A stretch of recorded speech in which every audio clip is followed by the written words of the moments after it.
वनपाल सीधी भर्ती परीक्षा 2026 सुबह 11 बजे से दोपहर 1 बजे तक की भर्ती परीक्षा है। और बात अगर राजधानी जयपुर शहर की करें तो 167 केंद्रों पर परीक्षा का आयोजन किया जा रहा है। जयपुर जिले में 59,103 अभ्यर्थी पंजीकृत है। देखिए, आज के वक्त में हर एक परीक्षा बेहद महत्वपूर्ण, सरकार के लिए चुनौती, क्योंकि फिर से कोई इस तरीके का मामला निकल कर ना आए कि कहना पड़े कि यहाँ पर नकल की गई है, पेपर लीक हुआ है या कोई इस तरह की गड़बड़। और इसीलिए हर एक परीक्षा में बहुत ज्यादा ध्यान दिया जा रहा है। और आज जिस परीक्षा का हम जिक्र कर रहे हैं वो है वनपाल सीधी भर्ती परीक्षा 2026। ऐसे में बेहद उत्सुक है परीक्षार्थी। सुबह 11 बजे से दोपहर 1 बजे तक ये भर्ती परीक्षा रहेगी। जयपुर शहर में 167 केंद्रों पर परीक्षा का आयोजन किया गया है, यानी कि 167 परीक्षा केंद्र राजधानी जयपुर में है।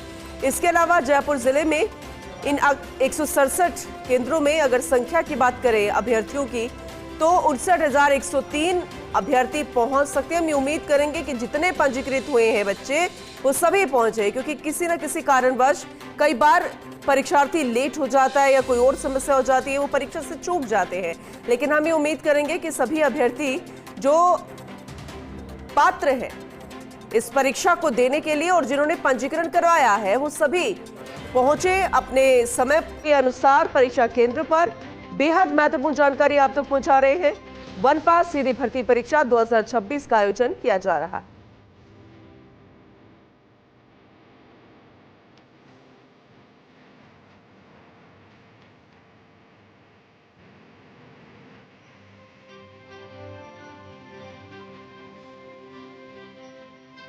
देखिए, परीक्षा अपने आप में बेहद महत्वपूर्ण वनपाल सीधी भर्ती परीक्षा 2026 है। सभी परीक्षार्थी अपनी अपनी तैयारियों के साथ परीक्षा केंद्र पर पहुंचेंगे, क्योंकि 11 बजे से परीक्षा शुरू होगी और अपने आप में बेहद खास है। राजधानी जयपुर में भी खासी संख्या में 150 से ज्यादा परीक्षा केंद्र बनाए गए हैं। 167 परीक्षा केंद्र हैं जहां पर परीक्षार्थी पहुंचेंगे और अपने इस परीक्षा को देंगे। जिन बच्चों ने मेहनत की है उनके लिए तो आज का दिन वाकई में बेहद खास है। 2 तस्वीरें हम आपको दिखा रहे हैं राजधानी जयपुर से और सीकर से।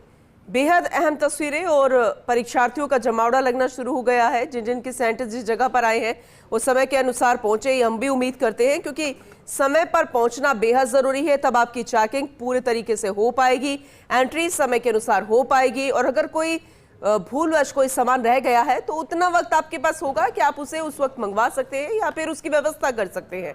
तो 11 बजे से दोपहर 1 बजे तक भर्ती परीक्षा है। नियमानुसार सारे फैसले यहां पर लिए गए हैं। प्रशासन के लिए भी अब हर एक परीक्षा चुनौती बन गई है। सुचारू रूप से परीक्षा संपन्न हो सके, सफल तरीके से संपन्न हो सके, ये भी पूरी कोशिश रहती है। तो अपने आप में बेहद खास यह है परीक्षा वनपाल सीधी भर्ती परीक्षा 2026 और खासी संख्या में परीक्षार्थी उपस्थित नजर आ रहे हैं। जयपुर और सीकर की तस्वीरें हम आपको दिखा रहे हैं। व्यवस्था पूरी है, प्रशासन हर बार ऐसा कहता है। हम उम्मीद करते हैं कि इस बार भी ये जो परीक्षा है पिछले सफल परीक्षाओं की तरह सुचारू रहे और सफल परीक्षा ये संपन्न हो सके। बेहद महत्वपूर्ण तस्वीरें भी आपको आने वाले समय में दिखाएंगे, क्योंकि 167 यहां पर परीक्षा केंद्र बनाए गए। राजधानी जयपुर की हम बात करें, इससे पहले भी हमने आपको जयपुर और सीकर की तस्वीरें दिखाई थी। तो राजधानी जयपुर की तस्वीरें भी हमने आपको दिखाई थी। किस तरह से परीक्षार्थी अब सेंटर्स पर जुटना शुरू हो चुके हैं। कोई भी नहीं चाहेगा कि वो परीक्षा केंद्र पर पहुंचने पर लेट हो जाए। लेकिन सीकर की क्या तस्वीरें हैं ये हम जानकारी आप तक पहुंचाएंगे और तस्वीरें दिखाएंगे। हमारे सहयोगी हमारे साथ जुड़ चुके हैं, हुकुम सिंह, उनका रुख करते हैं। हुकुम, जाहिर सी बात है परीक्षार्थी तो तैयारी करके आए ही हैं, लेकिन प्रशासन के लिए भी एक बहुत बड़ा टास्क हो गया है किसी भी परीक्षा को सफल करवाना। वनपाल सीधी भर्ती परीक्षा किस तरह की तैयारी परीक्षार्थियों की, आप उनसे बातचीत कर रहे होंगे, कौन से सेंटर के बाहर मौजूद है और प्रशासन की क्या व्यवस्था है?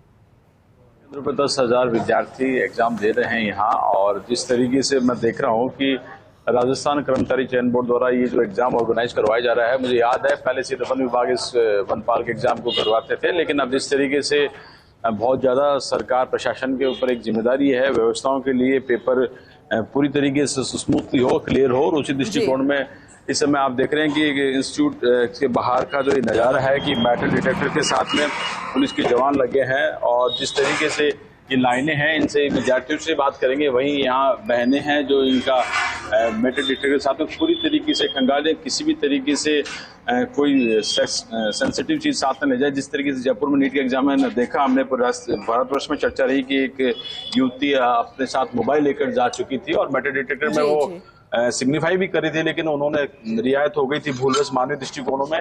लेकिन अब हम बात करें जिस तरीके से प्रशासन मुस्तैद है, किसी भी तरीके से लापरवाही नहीं कर, कुछ विद्यार्थियों से बात करेंगे। कितना उत्साहित हो आप एग्जाम के लिए, वनपाल के लिए? बहुत ज्यादा। पहली बार दे रहे हो? नहीं, जैसे कि 2 दिन। अच्छा, तो जिस तरह क्वेश्चन आते हैं, क्या किस पैटर्न के क्वेश्चन आते हैं, कुछ तैयारी बहुत अच्छी है, पैटर्न अब थोड़ा बदला है RSG का। हाँ। 15 सवाल क्वेश्चन आ रहे हैं, तो NCERT से भी रिलेटेड सवाल आते हैं? जी बिल्कुल, है ना? हाँ। तो पिछली बार कैसे थोड़ा सा वंचित रह गए थे? इसका नहीं, पिछली बार 4th ग्रेड का वो दिया था। अच्छा, अनेक एग्जाम दे रहे हैं, ठीक है। जैसे चेहरे का भाव देख रहे हैं, पूनम नीट के विद्यार्थी के अलग भाव थी कि वो री नीट था, और यहाँ जो देख सकते हैं कितने मुस्कुराते हुए चेहरे हैं। तो एग्जाम देने जा रहे हो? हाँ, एग्जाम देने जा रहे हैं। तो एग्जाम देने के बाद ही बताएं क्या है।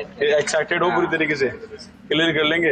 हाँ। तो ये चेहरे बहुत अच्छा लग रहा है, इनसे बात करके कुछ बेटियों से भी बात करते हैं, और जिस तरीके से पुलिस के जवानों की, महिलाओं की, इनकी बहुत जिम्मेदारी होती है। आप देखते हैं कितनी बारीकी से मेटल डिटेक्टर के जरिए ये महिला पुलिसकर्मी है, और अंदर हर चीज की वीडियोग्राफी हो रही है। जो अंदर कर्मचारी जा रहे थे उनके भी मोबाइल बाहर रखवाए गए थे। शू चप्पल देखे जिस तरीके से बच्चे कुछ खोल के जा रहे हैं, जींस को विशेष रूप से देख रहे हैं, और बहुत ज्यादा बारीकी से जांच की जा रही है।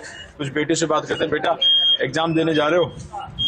एक्साइटेड हो? अच्छा है, बहुत बहुत शुभकामनाएं आपको। पहली बार देने जा रहे हो?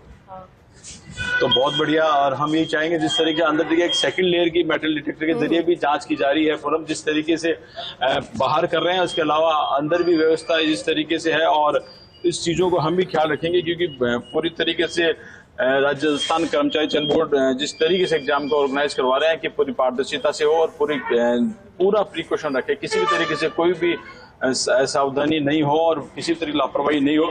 वही चीज़ हम देख रहे हैं लगातार इस बात को लेकर कि पुलिस प्रशासन पूरी तरीके से मुस्तैद है कि कहीं भी कोई भी चीज़ की लापरवाही जिस तरीके मेटल डिटेक्टर के माध्यम से हो, और उससे विद्यार्थियों से भी बात करें, और उसके लिए सख्ताई से मतलब जो जांच करने वाले कोई भी सेंसिटिव चीज़ जैसे मोबाइल लेकर आ गई गुड़िया, इसको वापस भेज रहे हैं, साथ में बैग लेकर आए जो परिजन है, और जिस तरीके से माहौल है पढ़ते कैसे इंस्टीट्यूट के बाहर जो माहौल है वो बताता है कि यहाँ बच्चों में जो वनपाल की भर्ती के एग्जाम के लिए जो उत्साह है वो बहुत अच्छा है, और उम्मीद करेंगे हम सभी को बहुत बहुत शुभकामनाएं दे रहे हैं। जिस तरीके से बच्चों का उत्साह वो बता रहा है कि इस बार उनका पूरी तैयारी करने के साथ में, और साथ में उनको विश्वास इस व्यवस्था पर कि किसी भी तरीके से कोई पेपर लीक नहीं होगा, और जिनका पहला ही अटेम्प्ट परिणाम तक जाएगा। जी पूनम। बिल्कुल हुकुम, जिस तरह से आप बता रहे हैं वो तस्वीरों के जरिए हम अपने दर्शकों तक पहुंचा रहे हैं, हर एक अपडेट, हर एक जानकारी। आगे भी आपका रुख करेंगे और ज्यादा जानकारी के लिए। फिलहाल बहुत शुक्रिया हुकुम डिटेल के लिए।